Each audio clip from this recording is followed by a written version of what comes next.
Like he's a strength and conditioning coach. He's dope, man. He's really, really good. He's really, really good. Like, I'm loving what people are doing, being expressive like, on the gram and social media and stuff.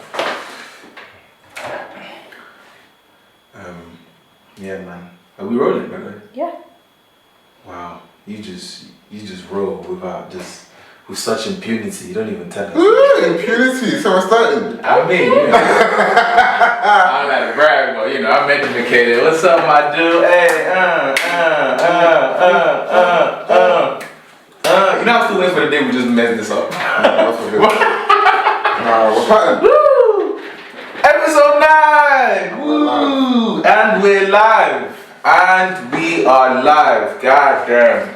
We're back. We're back in the building. We are back in the building. How's your day been, my guy? Blessed and highly favored, bro. That's actually your response all the time. I'm starting to say that. When people actually ask me, how you got? I'm blessed and highly favored, How do you react to that? They're taking it back, because no one responds like that. Yeah. Like when I say I'm blessed and highly favored, it's like there's a certain level of, bro, this guy's in a good space. Yeah. Do you know what I mean? As opposed to like, you ask me, oh, hey, yeah, I'm good, I'm doing alright. Whereas like, no, I'm blessed and highly favored. There's a tone of gratitude that comes with it. It's like, oh, he's happy. Do you know what I mean?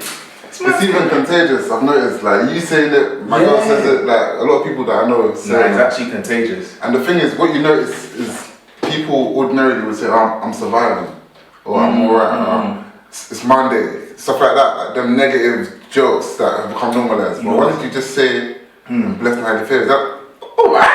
You know what's mad? What I usually say, you know what my default response used to be? Well, decent. Not bad. Yeah. That's my favorite. How you doing? Not bad. It's like, what does not bad mean? Do you know what I mean? It's like, you're basically saying I'm surviving. Like, I'm just, do you know what I mean? Could be worse. Yeah, could be worse. Could be worse. Could be dead. See what I mean?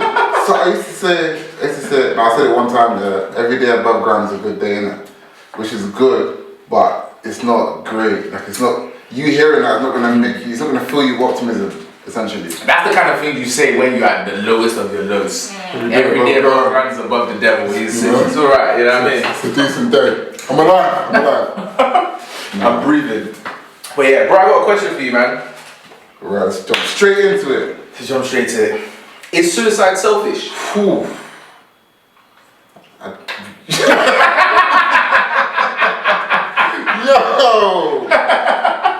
Yo. Is suicide selfish? Woo! That's a difficult question. Should we give you a thinking? Yeah, please. Dress. Listen to the question, act like you didn't hear it. Listen, bro. Is suicide selfish? It's suicide selfish. See, I feel like to some extent. Okay, actually, it depends on the person, to be fair. Sometimes they'll think, I can't take it anymore, I need to go and stuff. Some other people say that. Somebody once said that they wanted to commit suicide because they felt like they weren't doing anything for their family, and they felt like they were just a waste of space, taking money by eating and everything. So they thought it would help them with the finances if they could just kill themselves along with other things. So I feel like it's the motive, not like everyone should have a motive. So if a person is single, like no dependents, and he kills himself, would that fall? Won't they have family? Anywhere. What if their family's dead? Or they're just estranged from everyone. Or disowned, you know what I'm saying? They're just by themselves and they commit suicide. I think suicide, because as I said, all my thoughts and my opinions are stemmed like through the Bible. So life is not something that you got by yourself, like you were given life, so to steal life, even if it's your own, isn't yours. It's not yours to take, kind of thing. So to speak, it is kind of selfish. You're stealing, because if God gave you life and you take that life, then you're stealing. If you kill someone else, you're stealing from that person. So in that regard, it could be said to be selfish because you're putting your wants above the needs of other people. I genuinely believe every single person in this world has a purpose in it. You're put on this planet for a reason. There's a reason that you are the way you are, you look the way you are, you think the way you think, you have the talents that you have. What? There's people in this life that need to benefit from what you have to offer. So you killing yourself because of whatever issues it is that you have, not to downplay or discredit those issues, is depriving the world for what you had to offer. So in that regard, I would say that suicide was selfish. I feel like for me, I don't know where I fall in this conversation. I don't know, because on the one hand, I can see how some people might argue the fact that suicide is selfish, especially as it pertains to what Joyce was saying in terms of, if, let's say for example, you're like a father, right? You've got kids, you've got a wife, you're the breadwinner, and you kill yourself. Now you have a family with no income coming in, Broken, fatherless children, a widow. Do you know what I mean? Like, someone out there is counting on you, is depending on you, sort of thing. And it's like, even while you're going through your lowest lows, it's like your life is not your own. There's other people you should think about. But then I can also see the flip side into when people say that it isn't selfish, in terms of how deep could the pain, like the pain must be so deep that you literally feel like the only course of action I could take is to kill myself. Like, how deep could that pain be? I could never fathom that, to be. Do you know what I mean? And it's one of those things where, this is how I even think about it. As humans in general, we have an innate will inside us to live. Wow. Do you know what I'm saying? Yeah. Like, if you're like drowning, for instance, Your body's gonna you just go into autopilot. Like, you want to survive. Like, for example, you can't choke yourself by holding your nose and holding your mouth. Impossible. It's impossible. Like, your will to live will force your hands to come off. Do you know what I mean? Like, you literally can't hold your nose, hold your mouth, and stop yourself from breathing like that. Like, your body is designed to keep you alive. your body's designed to keep you alive. That's what fight or flight is. That's what fight or flight is. So a situation comes about that's peak. In your mind, I'm either gonna run away from this thing, or I'm gonna fight and save myself. Do you know what I mean? So for you to override that will inside you and say, you know what, I want to kill myself, I can only imagine how deep that pain must be for you to go to such lengths and be like, I'm calling it quits. It's crazy, isn't it? It is, man. I can't begin to fathom what that is, but fam. Does that take away from the fact of the matter? Does that take away from the impact that's going to be left? Because I thought a lot of people, from what I've seen, I don't know anyone by the grace of God that has committed suicide, and I pray I never do. Same. From what I've seen on, like, obviously movies or articles that I've read, okay, this one is close to home. Yeah? Anyone that lives in this area might remember this. There was a Nigerian boy. His parents had such high expectations for him. This guy was going to go play for Chelsea. But he failed his GCSEs. And his dad had told him, if you fail your GCSEs, that you're not playing for Chelsea, yeah? Like, and this guy, this was ages ago when Mourinho was the captain of Chelsea. I said captain, the manager. Manager. I said Mourinho was number 10, you know? Attacking midfielder. Mourinho literally signed his boy. Yeah, this little Nigerian.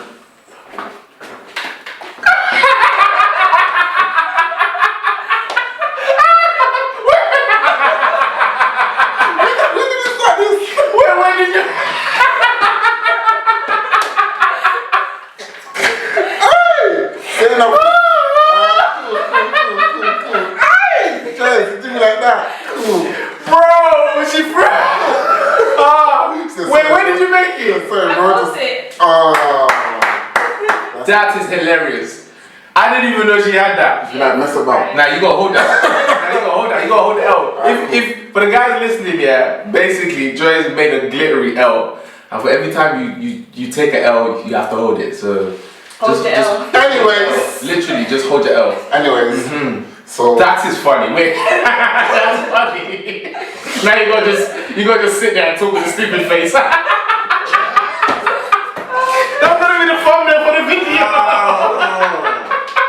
Listen, back to the story. This is why I fuck with Jessie, Mourinho. She's the pettiest person. Mourinho, yeah. he came to this boy's family. Like, imagine this is basically a celebrity. Signed this little boy, 15-year-old boy, they're doing his GCSEs. Results have come. Man failed maths. Just maths? He failed maths. He passed like English and science and that, but he failed maths. Obviously in a Nigerian household, maths is the subject, bro. Yeah. Your dad asked you how your results, and you said they're good. You asked you what's maths. You said you got A, B, you're okay. Forget the rest. You're trying to hear it. Fam, he failed maths. That's how he didn't tell his parents. He got, like, everyone was like, oh, that's alright. At school, you know, fam, people that their other parents have low expectations of them. Oh yeah, I got B's and C's, I'm alright. He knows when he gets home, it's over. Man ain't trying to hear that. He's not trying to hear that. So he's gone home now, and he said, you know what, rather than face his parents, he just hung himself.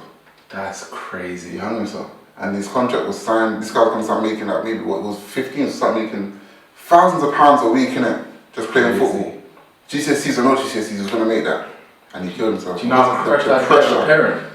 Knowing that, like, obviously you can't really blame the parent, but inadvertently, how can you not? They sort of contributed to that. That's mad. Definitely. That you is mad. see, like, that has left a gaping hole on that family. But in that boy's mind, he's perceived the shame, the embarrassment, the upset that his parents would have faced more than his life. And he's saving his life. Now, that ties back to what you're saying, like, everyone wants to live. This guy had prospects. He had something great. He had something to live for, and he still took his life. So it's all about perception, and that even ties into today's topic. We're talking about mental toughness, what it takes to cultivate a mentality that can navigate any situation in life. So what does that mean to you? What, mental toughness? Mental toughness. What is that? I feel like just Syrupish. Just syrupish. Big man, hold that. Hold your L. Literally, hold your L. I feel like when it comes to mental toughness, what comes to my mind is resilience. I feel like what comes to my mind is resilience. What's resilience? Like, just your ability to just keep going. Like, come what may, you're gonna weather the storm and just keep going. And it's a lot easier said than done, innit? Because I know for a fact there's been times in my life where I felt at such an all-time low. And I won't say I've considered suicide or whatever, but I've just looked at life in terms of like, what's the point? Do you know what I mean? And that is a mad place to be. Do you know what I'm saying? Nothing close to suicide, but I've just literally thought about it in terms of like, rah, like, what is going on? Do you know what I mean? And obviously, a lot of what gives me strength is, I'd say, my faith and stuff, and like praying, and just, I feel like I just end up just saying, you know what, God, just do whatever, innit? Yeah? Just literally just do whatever, God, because right now, I don't have a blue's clue how my life is going. I'm clueless. I'm in the driver's seat, but this thing is autopilot, bro. It's driving itself, man. I'm not controlling this car, it's driving itself. So, God, I need you to come in and steer this shit for me. Do you know what I mean? So, for me, that tends to be what helps me with like mental toughness and stuff. But then I also think it's a skill you can work on, you know? Definitely. I feel like mental toughness is a skill. It's something you can cultivate. Now that leads me on to my next question, yeah. I feel personally, based on my life experience, having been sent to boarding school from like a young age, and then having to go back again to Nigeria, no family, barely, like no friends, just start from scratch basically. Like being an outcast, speaking like this, and then obviously being ridiculed, being made fun of. People have a certain perception of how I am before even speaking to me. Because of where you're from. And treating me like that. But I mentioned, I think on the first episode, I got beaten one time there by the principal of the school that I was at. This guy laid me out on the table and started beating me like a drum kit from the back of my neck down to the bro, it's funny, but out of front hands. I told myself, when he gets to 20, no matter what happens, I forget all home training, I'm gonna fight. Like, but this guy, I don't know what to as he was beating me, bro, as he's beating me, he's telling me, oh, I know the kind of boy that you were, that you're one of those boys, because he's obviously traveling, innit? He said, you're one of those hooligans that roam the streets of London at night with knives and that. You don't know me, bro. He's just made an assumption. He's made an assumption and he's meting out punishment on me based on that. Like literally, my accusation was that I was making noise in the night. These times I was sleeping. And that's what I got beaten for. In Nigeria, another thing that I had to face, where I was, at some point in my time there, I had to go to the village for a little bit. There was no light. What do you do when there's no, like, I'm coming from iPhone, Wi-Fi, everything's there, like, how do How do you navigate just being alone by yourself with your thoughts? But you know, a lot of people don't like themselves. That they genuinely don't like being alone. And, and the way they deal with that is just by being around people all the time.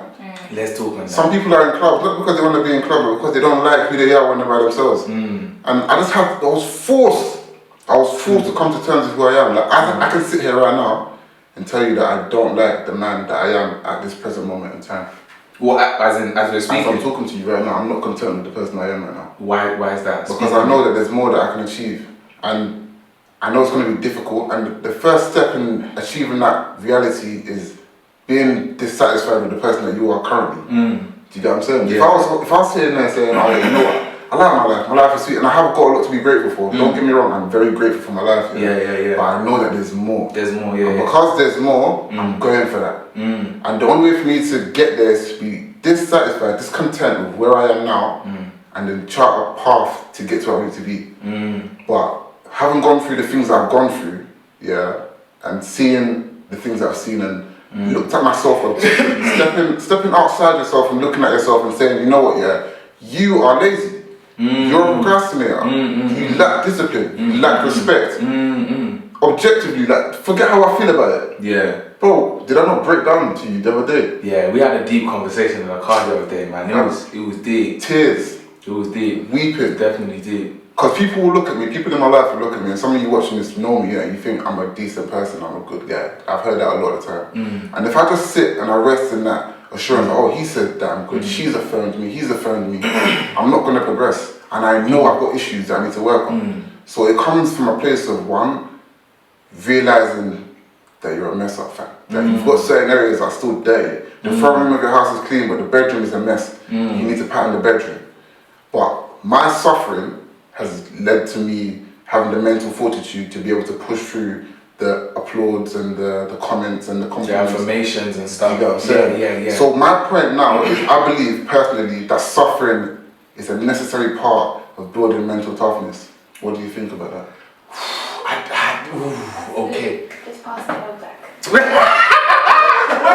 did that. Wait, you can rescind the L's. You can rescind the L's. I'm my way out. Nah, I'm scared, bro. She's not afraid to me. Now, do I feel like suffering is a necessary part, critical ingredient of building and cultivating mental toughness? I feel like, not to sound like a cliche, but pressure makes diamonds. 100%. Pressure makes diamonds, and I don't feel like no one has ever achieved a level of greatness without adversity.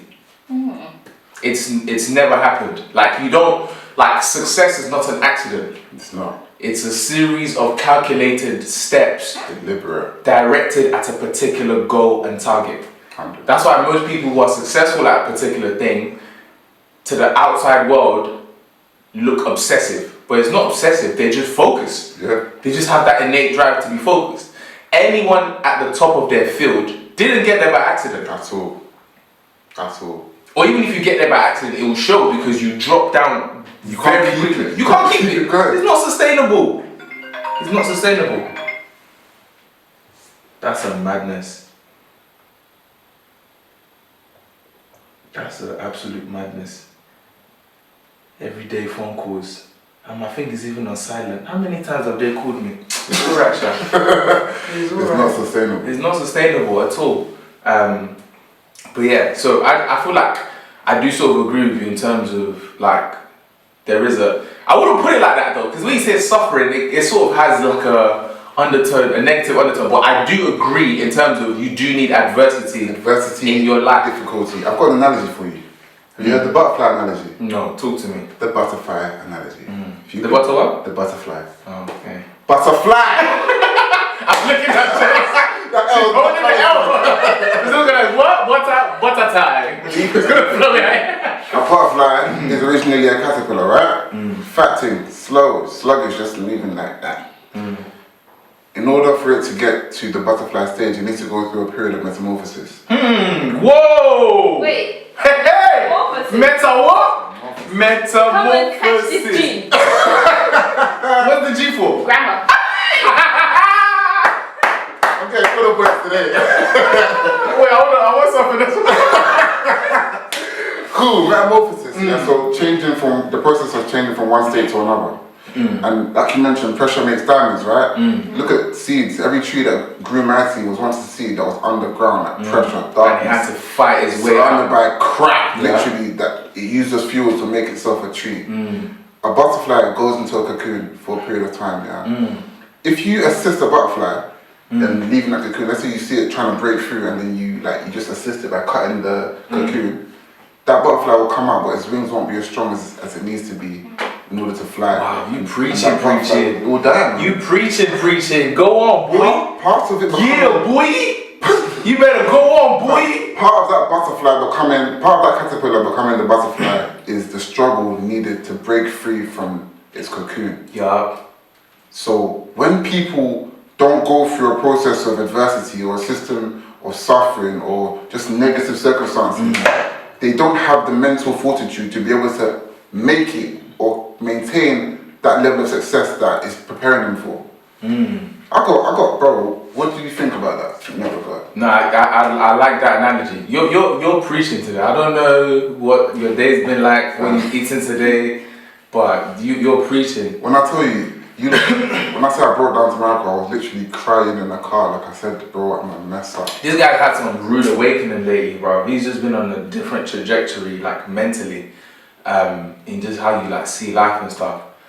And I even think like even when you were talking about like your perceived self and what your actual self is, I feel like a lot of the time, like introspection is so key. Essential. It is so key. And that's one thing I like when people ask me what did I take out of lockdown, for instance. Introspection. I feel like I'm quite an introspective person anyway. Like I think a lot about like my life, where I'm at, where I'm going, what I'm doing, etc. But that was amplified tenfold during lockdown because I had nothing to do but to think. Couldn't go nowhere, couldn't do nothing, gym was closed, anything like that. And kind of like going back to what you said in terms of like I actually got time to know my inner self.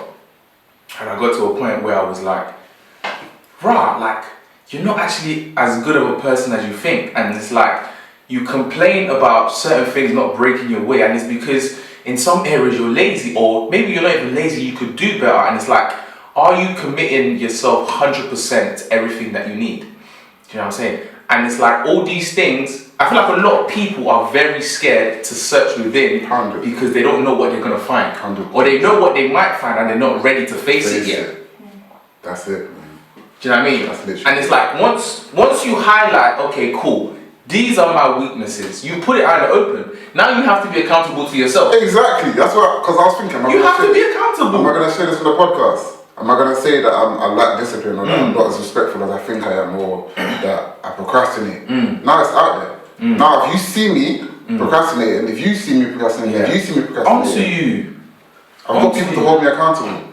And me, I know that taking criticism is something that I can do and that I'm learning to endure. Yeah, I'm learning to see that criticism isn't necessarily to break down my ego or to make me seem as though I'm stupid or less than. Anyone that corrects you, be it with an insult or be as in as sweetly as they love you. They could say you're effing stupid, don't you know you're not supposed to do that? But the fact that they're even taking the time to tell you that means that they want you to be better. So I've learned to scrape away the stuff that offends me and get to the nitty gritty of what it is I need to learn so that I can be the better version of myself, so that no one can ever speak to me like that again. But if you don't learn the lessons, you're going to perpetuate the cycle, and then someone else can come and say you're an idiot, look what you did. Do you get what I'm saying? It's all about perspective and it's all about mental toughness. In Nigeria, people don't care about your feelings. If you're watching this from now, secondary school teachers will teach you about. Let's even dive into the whole Nige thing again. Because you talked about, because I went to school in Nige as well, but I didn't do boarding school. You did boarding school, innit? But obviously I was there for 8 years. How long were you there for? You was there for 7. You was there for 7 minutes. 7 years.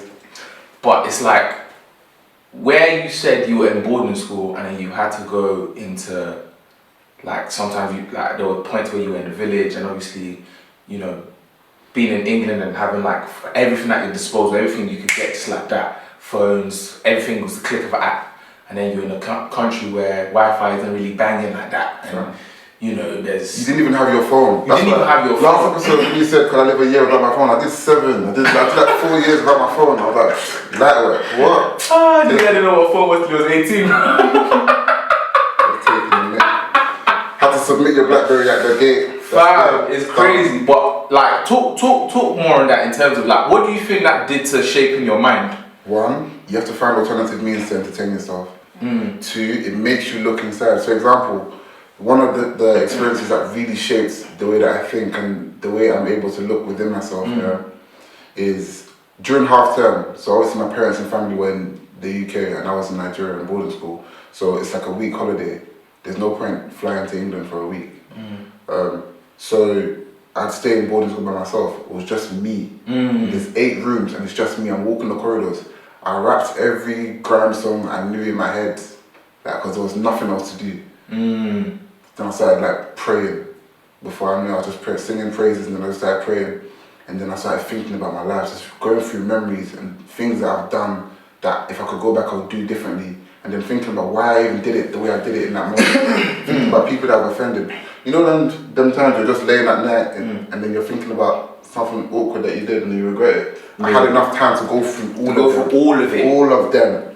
And I was like, you know what, I don't like the person that I am. Now what am I going to do to change that? Who do I want to be? I was aware of the fact that there's a person that I was, no, there's a person that I am, and there's a person I want to be, and there's a person people perceive me to be. These are 3 different things. If you can identify these 3 things, then you need to close the gap between who you are and who you need to be. That person that people perceive you to be does not matter. It doesn't matter what people think about you. Because people can tell you're the greatest person ever, but you're dead inside. And then people can hate you, but you're charging towards your successful self, like your best version of yourself. My definition of success is a person who's aware of who they are and who knows where they want to go and is progressively making steps in pursuit of that goal. That is success to me. Because there's people that have money and that aren't happy. And there's people that don't have money that are fulfilled. For example, Mother Teresa. Would you say she was successful? Yeah. And she has no peas, bruv. You know what I'm saying? Yeah, she was not. She did not have money. Yeah. So money is not a measure of success. No, that's true. It's just a byproduct. What would you say a measure of success is then? Contentment. Ooh. Contentment. Yeah, man. Wow. Example. You've never seen that L. I feel like I felt it. you changed your ways. You got an L, you took it away. That's another thing, man. Yeah, like contentment is it's a tricky one, because the Bible promotes contentment. Godliness and contentment is a great game, so the Bible says. But some people use contentment as a grounds for laziness. Like and it depends as well. That's going to be my next question. Contentment, like laziness. Is contentment laziness? It can be. It depends on the type of person that you are. If you aim, let's say your goal and vision has been to play in the NBA, yeah, and then you get to play for your university team, and you say, you know what, I've had a decent basketball career, and you stop it there. Like, you've done well, yes, you've done well. To get into your basketball team, there was thousands of people that could have been there instead of you, but you made it. But that wasn't where you intended to go to. You intended to get to the NBA. However, there could be another person on your team that said, you know what, I weigh 300 pounds, I want to just get fit enough to play for my university team.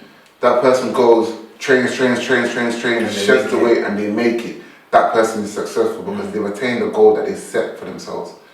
That's why I think contentment is different. Like, if you're content with something that you did not plan for, but then when people say shoot for the stars, if you miss, you land on the clouds. Nah, gee, you keep going until you reach the flipping stars.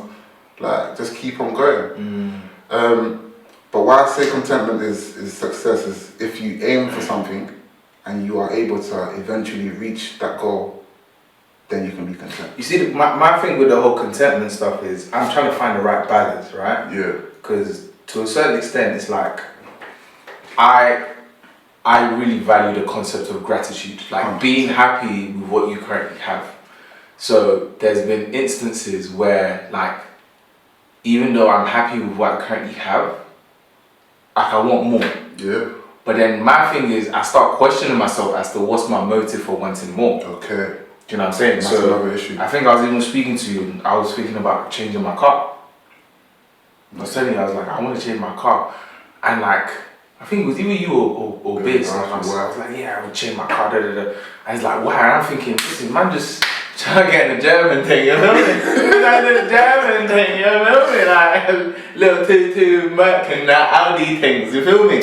But it's like, cool. What's wrong with your car right now?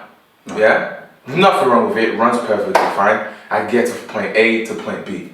But it's just not the fancy, nice, blah, blah, blah. And it's like, do you need it?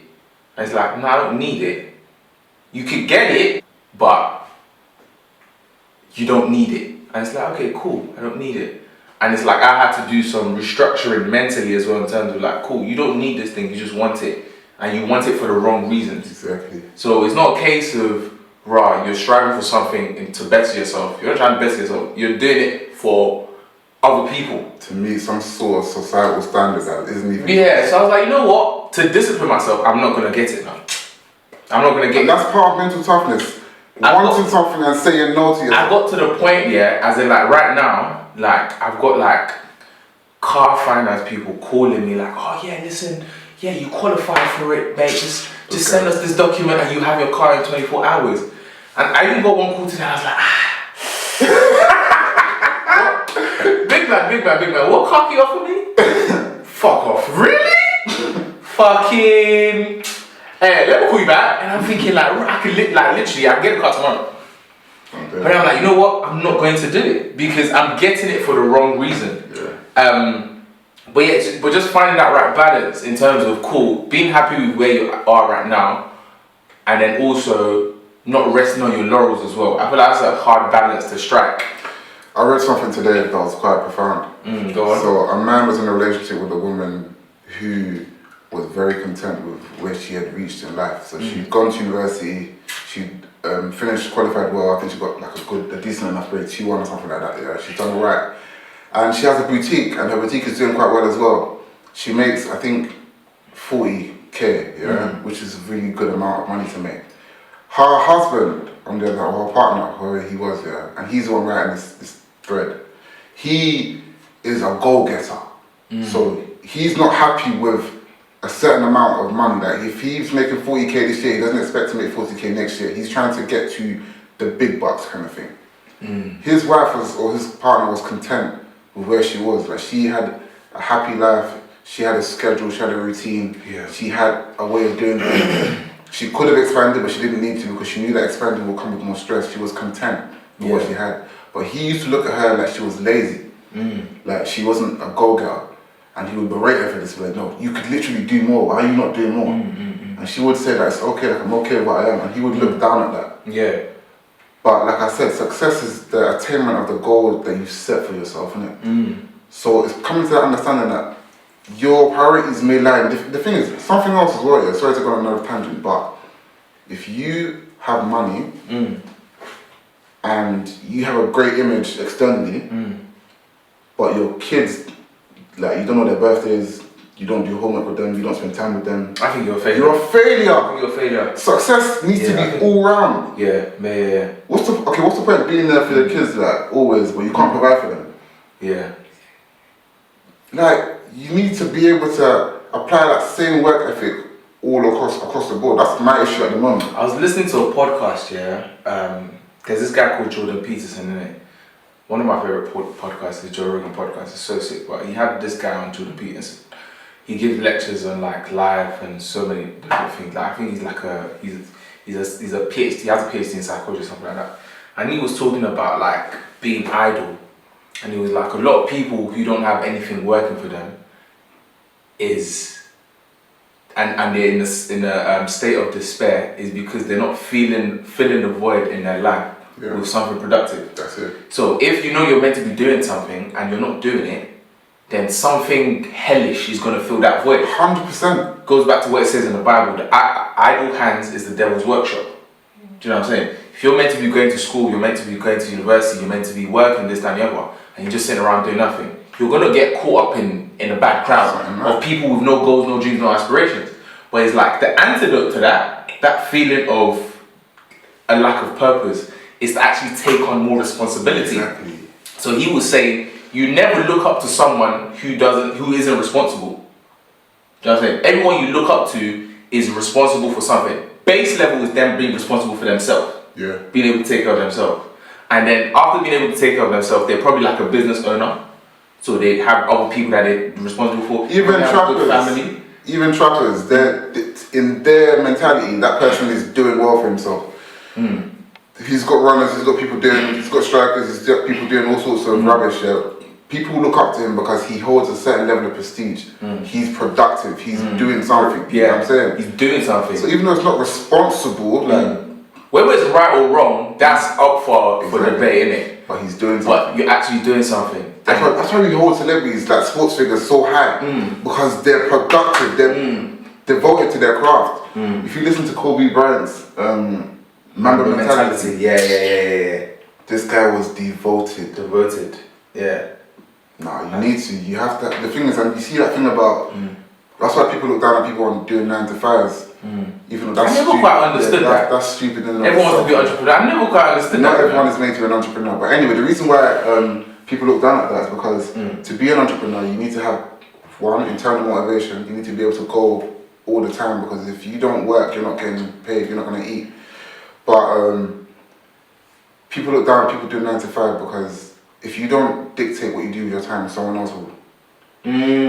So an entrepreneur has to dictate and schedule his own time, book his own meetings, do his own taxes, all of that stuff, yeah. But employee, you've got a schedule. They give you a rota. You have to be so-and-so at so-and-so time doing such and such. So you lack responsibility in that respect, unless you're a specialist, you get what I'm saying? So I think that's why they look down at people that do 9 to 5. But you need to, even within that, you can within that take ownership of your life and utilize your time, build your own schedule. So when you're not at work, what are you doing? People should be able to know that between the hours of so-and-so and so-and-so, you're doing such and such. If you're always accessible, rethink your life. Like, deep it. Because the person that's calling you is calling you in their free time. Why is their free time have to be your free time? God damn. Bro, don't feel bad about Aaron. God damn. Nah, this is your podcast It's true. today. Nah, this is your podcast, bro. I was about to message someone and apologize for replying late. Nah, G. Girl, you busy, yo. You busy. That's it, man. You out here managing your time. You busy, girl. Mum always says it, man. Mum always says it. Like, you're messaging me, you're calling me now because you are free. You are free. Why should I now drop everything? I'm not free. Exactly. Yeah. I'm not free. So then I'm not gonna have the time to call you back. If you don't pick up, I understand that you're doing something. That's okay. Nah. Why are you telling me, oh yeah, I called you earlier? Bruv, I was busy. Bruv. Like, I've got a life. Literally. Voicemail. Take it to the voicemail. I got a question for you, actually. Do you think, as a generation, we're soft? Yes. Woo! You know why I asked that, though? So I asked that. And going back to, obviously, us living in Nigeria and stuff, we've seen a different side of life. I'm the same. You know what I'm saying? We've seen a different side of life, as in, like, the lifestyle I have here, my cousins in Nigeria would kill to live the life I have here. Arm and a leg. You know what I'm saying? And I'm not even happy with the life I have here. That's the thing. You know what I'm saying? And it's like, growing up in Niger for a bit, and then seeing the difference of, like, constant electricity is not a thing. Yeah. Do you know what I'm saying? Even if you've got money, you can have electricity, but the government is not providing you. You have to buy generators, bro. Yeah. Generators. The thing, you don't have to pull the and then you I remember one time that it was bare hot. My uncle broke the cord. The whole house was pissed off. Bare hot at night, bro. Everyone just stay by the window. But the thing is, and I've talked about this with you before, like when I moved over to England, I was so happy and excited. Like raw, like this is a whole different side of life I never thought I'd see. But then over time, I've sort of become desensitized to it, and I'm you don't appreciate now I'm just bare ungrateful about a lot of things. And I'm just like raw, like there's actually people going through proper trouble. Like when I went to Niger, like there were people who my heart just went up to them. I just give them money and stuff, or like buy them food and stuff, because they were actually going through real, like basic, like if you talk about Maslow's hierarchy of needs, like even like the basic survival, like food, shelter, water, things like clothing, stuff like that. Some people didn't even have that. And not only do I have that, I have more, and I'm still saying, oh yeah, it's not enough. No, I've got two things to say to that, yeah. So first off, a beggar in Nigeria, you can see a beggar, they've been burnt, half their body, like it's just, their skin is in tatters, or they've not got legs, like they're just maimed kind of thing. Those are the people that beg. The beggars in London have got like 4 tracksuits, even matching fam. They're wearing hoodies and nothing. Please. Technic's like 140, bro. Don't tell you Where did you get that Technic's, bro? Nah, I ain't give you £2, bro. Go. I gave a beggar a donut and said, nah, I don't eat gluten. Bro. Hey, you don't eat gluten, bro. You want Listen, not to win.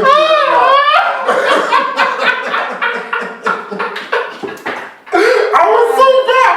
I said, nah, you're joking. I literally looked at him and I was like, yo, are you being serious? He was dead off. He said, nah, I don't eat gluten, bro. I don't. But the thing is, Did he look at you like insulting? he was Like, how could you give this to me? gluten? How could you give this to me like, Hello? It's not for I might be poor, but I care about my figure.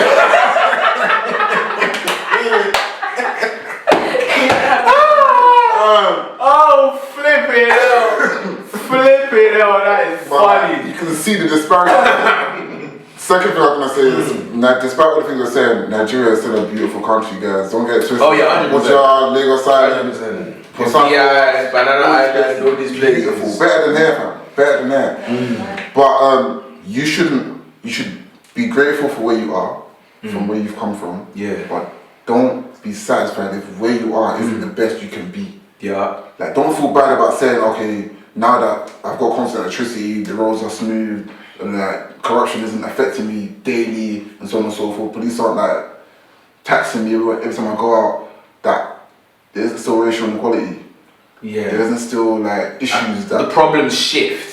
different problems. Actually, yeah, I get what you mean. The problem doesn't become any less significant, it just shifts. Exactly. So what plagues us is different to what plagues the people in like Nigeria, for instance, because the environment is different. Exactly. And it doesn't make it any less significant because it will still affect The question Word. I like the way you let me get there. You didn't even tell me. You just, I got there, man. The question was, is our generation soft? Is our generation soft, yeah? Yes. Yeah, and I'll answer this in two dimensions. Our parents' generation was tough, yeah, but they also were complacent because they came over and they were happy with anything that England gave them. Because the bare minimum, cleaner. My dad is a medical doctor, qualified from Niger, innit? He came and he worked at McDonald's. Do you get what I'm saying? Qualified. Because that's what they handed to him, and you take what you can get because you've got mouths to feed. And he had to go through that before he could get to where he is at the moment. Glory to God, innit? But we now need to transcend that mentality of your paycheck is a gift to you that you should be grateful for. Nah, G, I'm rendering services, you are paying me for my service. I deserve this and more. Like, how many times have you fought for your benefits? Do you even know all the benefits that you're entitled to at work? Not all of them. Do you get what I'm saying? Like, we look at our paycheck like, oh yeah, thank you. Like, if there's a discrepancy in your paycheck, why aren't we raising that? A lot of people just say, no, they may not even say anything in case maybe they even pay me too much. Maybe before they go and reduce my paycheck. You get what I'm saying? But you should be like, fam, we look at white people like they're entitled, but they're not. They just know what their rights are. They just know what should be coming to them and they ask for it. The same thing. If your parents decided not to feed you one day, you say, what's going on? Run the stew and rice, bruv. Run it! Mom, run it. With Shaki on top, bro. Two meats, bro. Because you know you're entitled to it. Do you get what I'm saying? Now, why I say this generation is soft is because I noticed this from when my cousins started going primary school. When we were in primary school, if you did a race and you came third or fourth, you're not getting jack. You don't get nothing. Why? Because you lost. The concept of participation trophy. Bruv, what is that? Freaking hate it. Bruv, you lost, innit? You lost. That's why. First, second, third, after that, no one cares. And that's still happening in Nigeria. That's why people push themselves, innit? Fam, I hate the concept of Don't be participation afraid to tell yourself that you failed at something. But when you're there patting people in the back, oh no, you did alright, look, you get a trophy too, look. What's that? What is that? Because what you're telling that person is that they didn't fail, they've got nothing to work on, they did okay. Now, they've got, you see what I mean? And that's how you build a generation of just lazy, simpletons. For example, Sims, man. Simple. The road I did before I got my current job, was a road that I'm grateful for, because it gave me the skills and the mental fortitude, like I said, the mental toughness I built and cultivated in that role prepared me for what I'm doing now. Someone else got it, yeah, a younger person. So they've grown up being pampered and so on and so forth, I can assume, because when they got into the role, they said, oh, this is hard. Yes, it's hard, keep going. That's what I did, but no, they quit. Now you've quit, yeah, you've quit. You're gonna go into another role. If it's difficult, what are you gonna do then? Quit. Until someone hands it to them. That's why people are doing fraud so much now. That's why people are like trying so. That's why everyone's trying to find an easy way out. They're looking for quick ways to get to. There is no quick way. It's just the fact that you didn't see the grind before that person on social media got to where they're going. Doesn't mean that there wasn't a grind. So then when you don't get it, you get frustrated because but this person has, but I don't have it. Then you get depressed, and that's when certain people then turn to the suicide route because life has not been favourable to them. Yeah. Life ain't been nice to no one. But it's the perception of your reality. Now, what are you going to do about it? And that's what we're talking about, mental toughness. You need to go through things to build your capacity. Like, you don't know how strong you are until being strong is your only option. Yeah, oh. That is it, man. You need to go through stuff. Ooh. Am I smoking? Is it Let me find you. We got a W for this. Wow. We need a W. We need a W. We've literally seen your progression. You went from L and now you're, wow, don't leave me. No, bro, it's real. Don't leave me. I'm so passionate about this because I've dragged this into my siblings, into my cousins, into anyone and everyone that I speak to. In my role as well, I'm privileged to be able to speak to many people. Yeah. I've spoken to very qualified, especially women. Women, let's say they were in a particular field, then they got pregnant, so obviously they're taking like a year out, they're a bit rusty. They look down on themselves so much and it's heartbreaking. I'm like, sis, look at your CV. You're powerful beyond measure. You don't even know it. You don't even realise. Don't even know it. She'd say like, well, you know, it's been a while. I've not been in the industry. So much has changed. So I'm looking at you. I'm saying, you got this. You got this. You got and that's literally just my job. Just uplifting and speaking life into people. And I'm speaking life into anyone and everyone watching this now. Go and achieve. Go and achieve. It will be difficult. It will be hard. Push through. I feel like the concept of life not being hard and being rosy is one we need to throw at the bin, really. Toss it. Like, life is going to come with challenges. And that's just what it is.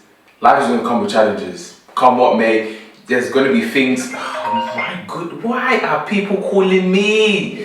What is going on, bruv? Damn. Every day just phone calls. What's the meaning of this? You're popular now.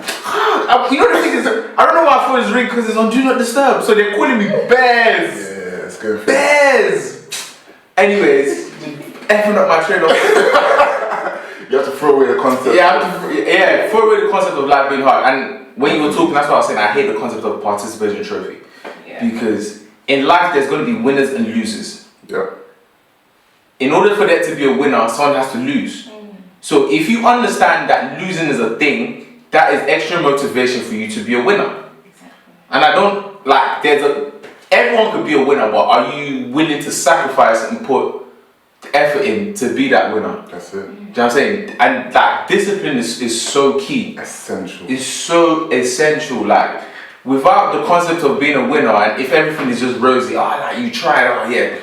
I can't ever see myself being on like benefits and stuff. Just people who just, oh yeah, I'm just okay with just getting, how much is it they get a week? Like £20? Is it? Or 50, something like a week, like it's enough for bread, milk, like transport. Basics. Some people are content. What about the people that are popping up babies so they can get child benefits? Like, I'm not judging you. No, I just could never do it. Yeah, we're just speaking for ourselves. We're not judging no one. I know that I'm capable of so much more. Like, and honestly, if I speak to people in that predicament, like, I will just show them, listen, you've got this talent, that talent. Even if like you just got a build for something, like, even you could be a model, like you could be anything. You could be wherever you want to be. You could be anything, but you've decided to relegate yourself to this reality because of what is comfortable, it's convenient. Why? I got a last question. Well, not last question, but just one thing, just to tie this all together. For people listening, yeah, what tips can you give them if they're like going through like a low point? Like how can someone who feels like they're down in the dumps, how can they get back up on a more positive trajectory? Cool. What you require, if you are currently going through a very low moment in your life, if you feel like things aren't going well for you or that life is just happening to you and it seems like it's out of your control, I want you to take some responsibility. Life is not happening to you. Like, life is happening to every single person. Like, stop looking at it as, why me? Why is this happening to me? Why am I going through the situation? And think, why not you? Like, who would you rather it happen to? Like, it's happened to you now, what are you going to do about it? Do you know what I'm saying? You can use that as like a stumbling block or something that's weighing you down, or you can use it as something to step on, as a stepping stone to get you to where you need to get to. Because on the other side of that difficult situation is growth. A version of yourself that you haven't even unlocked yet. And that person is within you. I believe God has given you everything you need to be the best version of yourself. You don't need anyone to plug you. There's some musicians that are standing on corners waiting for someone to discover them. Discover yourself. That you've got the capacity and the potential to be the best version of yourself. Just channel it. Like, think of yourself as a seed. A seed has all the nutrients within it. All you've got to do is just pack that pressure on top. You're going through your pressure period right now. You're about to blossom. So just look within yourself. Stop thinking, why is it happening to me? Think, how can I use this to strengthen myself and benefit myself and move forward from this? And then just chart your path. Set a goal and put like little steps from now to where you want to be.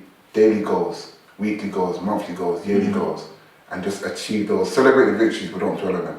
Because a lot of people, they will succeed. They really run a marathon and they'll tell people the rest of the year they run a marathon. Cool, run another one. Don't just stay and revel in past victories. Celebrate those victories, but then push on for the next one. Once you climb a mountain and you reach the peak, it's great, breathe the air, but then climb to the next mountain. Just keep on pushing through your plateaus.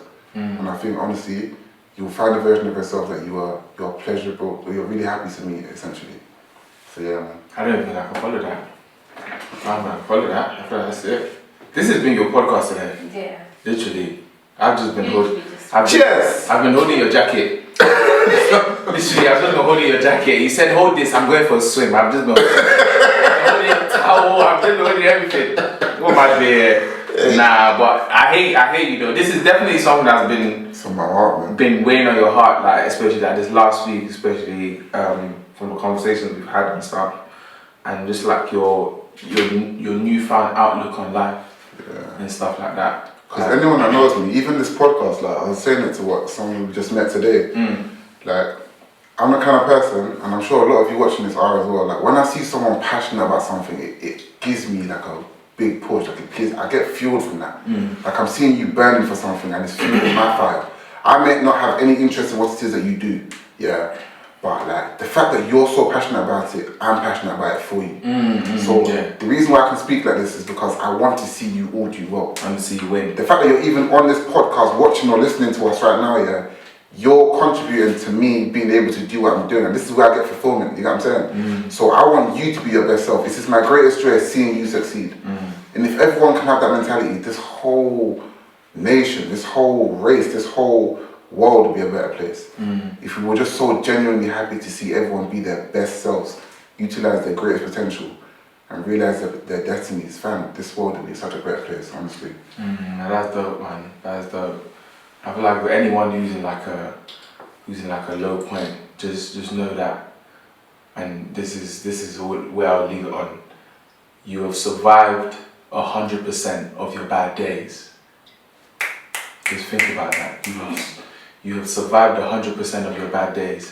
So remember that time where that thing didn't work out for you. You thought it was gonna break. And you thought, that heartbreak, that breakup with that boyfriend or that girlfriend. He's like, I don't know, I'm gonna live without them. That job you didn't get. That job you didn't get. Oh, I really wanted it. You know, that grade that you missed, that failure that you had, that abusive relationship. That you thought, oh, this is the end. You're still Did here. you die? You're still here. You're still here. And you're stronger because of it. You know, so always have that in the back of your mind. You have survived 100% of your bad days, and things will get better. So anyone who's thinking, obviously maybe not thinking who may be thinking suicidal thoughts, who may feel like they don't have a way out or whatever, it's like there is always hope. There is always light at the end of the tunnel, and literally just keep going, keep persevering, be relentless and resilient, and you will see better days. You will. You definitely will see better days. Yeah, Amen, yeah, man. Also, if you think no one else cares, We care. We flipping We care. do. The fact that you're listening to this and you're watching this, I care. Like, I genuinely care. Like, even if, fam, just message me. Like, we've got our ads here, fam. Yeah, our ads are there. DM us. We've got the email in the descriptions of the videos and on the Spotify and stuff like that. So yeah, man. You have something to offer that the world needs desperately. Yeah. So just keep putting out yourself. Keep being yourself. But yeah. Anyway, on a lighter note, we have reached the point in the podcast where we play our game. Come on. Called One's Gotta Go. One's gotta go. Hey. One's gotta go. Say Hey. what? One's gotta go. Hey. One's gotta go. One's gotta go. Alright, cool. One's gotta go is a game we play on a podcast where we have 4 options or 4 things and we literally say 3 that we can't live without and 1 that we're like, that can go still. Today we're doing sitcoms. We're gonna mix it a bit of white people sitcom. Well, not white people sitcom, but a white show and like black shows and stuff. So, I hope that's politically correct because I'm leaving that in. When you said it, I was like, I hope it's politically correct, but you know, this is deja vu though. I feel like I've seen this before. what? Yeah. You definitely said something mad like white shows, and I was like, oh, you should really not say that, but I couldn't say that loud because we're rolling. Maybe I said it before the podcast. No. This is, like, before we even started the podcast, I've seen this in my head somewhere. You know deja vu? That I said it. Yeah. But I don't know. That's mad. Anyway, Sitcoms. Friends.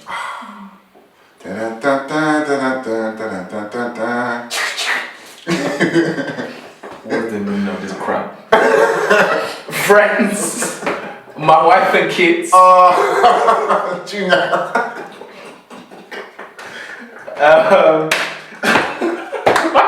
Why are you laughing? Why are you busting up? So many memories. Friends, My Wife and Kids, Fresh Prince. Sick one. And the last one, Scrubs. What's the first off the board? What's staying? I know mine. This is tough, man. I'm gonna let you think. First off the board, that's safe. My Wife and Kids is safe. Yeah. Safe, bro. Safe. What? Michael Cow. The way he used to slap Junior's head. And I think they probably wrote it in his contract because his head was always perfectly shaved. Just slappable. Shining. Nah, My Wife and Kids, wholesome. The parents were together. They were a nice idea of a family. Yeah. The dad was a businessman. The mum was well accomplished in her career. Present in his kids' lives. Present, everything. Nah, I really enjoyed the show, man. I definitely really enjoyed it. That's my first off the board. What's yours? It's that or Fresh Prince, because Fresh Prince taught me a lot, man. Yeah. What's your first one off the board? My Wife and Kids. My Wife and Kids as well. Why My Wife and Kids? Just because I remember so many good memories and just laughing, like belly aching. Like, Yeah. it's too funny. Cool. My second off the board, I gotta go for Fresh Prince. Yeah. For me, Fresh Prince, the reason why I like it, it was funny. It's not the funniest out of all of them. Because I think like My Wife and Kids is the funniest out of all the options. But it's like the serious bits tied in so perfectly. Yeah. Do you know what I mean? Like a lot of topical issues. Man. Topical issues, like they addressed racism, they addressed like fatherlessness in the black homes. Like the way that rolled off your tongue. Say that again. Fatherlessness in the black homes. Nice. Can I get a G now? But yeah, you can take that. Thank you. I was thinking, am I gonna get? Will I live, Gina? I wasn't gonna get an award this episode, fam. I've been holding towel, I've been holding his throat for him. Like, give me my accolades. I deserve some accolades. Oh my gosh. I'm gonna put that video in there.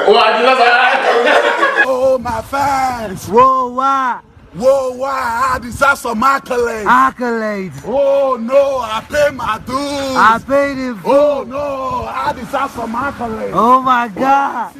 My brother, whoa, why? Whoa, why? Oh, listen, I deserve some I tried it in there. So I feel like, the episode that still gets, well, to be honest, that gets everyone. The one, yeah, why don't you want me, man? Like, Tough, man. yeah, that's tough. Right. And the fact that he drew on like proper emotion from that, like from like Uncle Phil and stuff. Rest in peace, James Avery. But yeah, that was dope, man. I feel like he really showed his acting range in there. Like, I'm not just a funny man; I could do the emotional stuff as well. Yeah. So yeah, that's second off the board. What's second off the board for you? Yeah, Fresh Prince. Fresh Prince as well. Yeah. What? Same reasons? Or? Same exact same reasons. Yeah. Cool. I mean, it's funny that the white sitcoms are the last ones left. I didn't say that. Again, I hope this is politically correct, because if it ain't, It's just personal preference. it got tense in the studio. Oh, So, Friends and Scrubs. Scrubs is hilarious. What's his name? JD and Turk. Oh, JD and Turk. JD and Turk, and then Fresh Prince. Who was your favorite friend? Joey. Yeah. Was yours Joey? Mine was Chandler. Chandler was my one as well. Chandler's mad. Chandler and Ross. Ross was even wet. He was just dumb. So wet. He was the fact that he dumb. simped madly for Rachel. I mean, Oh man. even when he had it, he just let it slip. Man. We were on a break. We were on a break, bro. I feel like out of both of them, if I had to let one go, it's tough. But I feel like I'm keeping Friends. I feel like Friends is so iconic. I'm keeping Friends, you know. And it ran for longer. Yeah, I think it ran for like 10 years, you know. It ran for so long. Like, I've literally watched every episode at least twice or 3 times. I watched every episode. Friends is in our homes, in our hearts. Like, nostalgia there is mad. It's on E4, it's on Comedy Central. Those guys are still making peas. What? They're still making residual income. Jennifer Aniston. All of them, they're still making peas. Yeah. But yeah, so yours friends as well. Bye bye, Scrubs. I like Scrubs though. Honorable mention, Scrubs. Honorable mention Scrubs, yeah. If it was at a list of 5, Scrubs would make it, but sad, mate. But yeah, before we go, shout out to KK Goods. KK Goods is lit. She makes leather goods, so from like card holders to wallets to satchels to backpacks to handbags to just everything. Bro, she's lit, you know. Got boxes. I said leather goods. You were doing so well. You were really doing. Catch the L. You were doing so well as well. You were doing so well. Why? Literally, the podcast is about to finish. All you had to do was just let me talk. I was gonna just say the business, and we were gonna be like, thanks for joining us. That's it. All you had to do. You were doing so well. Now you started and finished. Now I'm leaving it in. Bro, I'm leaving it in. Oh, you were doing so well. Doing so well. Oh, god damn. But yeah, she doesn't make leather boxes because that would be weird. Imagine though. Yo, something will be so hot. Bro, we'll be cooking, bro. But yeah, she makes leather goods. So for all you ladies, guys, because even me, like I got to make me a custom card holder. Dope. It's got OgaMike on it and everything. Yeah, it's sick, man. It's sick. Literally, quick turnaround as well. Like I think it's got a website and Instagram. I put it in the video and stuff. But KK Goods. KK Goods, man. Yeah, bespoke distance as well. And she has like a range of like backpacks, satchels, handbags, and all these things. So yeah, You supporting the quality. you support the quality, small businesses, and more importantly, black businesses as well. We support white businesses too. No racial divide over here. We love everyone, but you know, we fuck with black businesses. Cool. But anyways, thank you for joining us. This episode has been therapy for us, really. Honestly. You know, we got some things off our chest. But yeah, it's lit. And we're out. And we're out.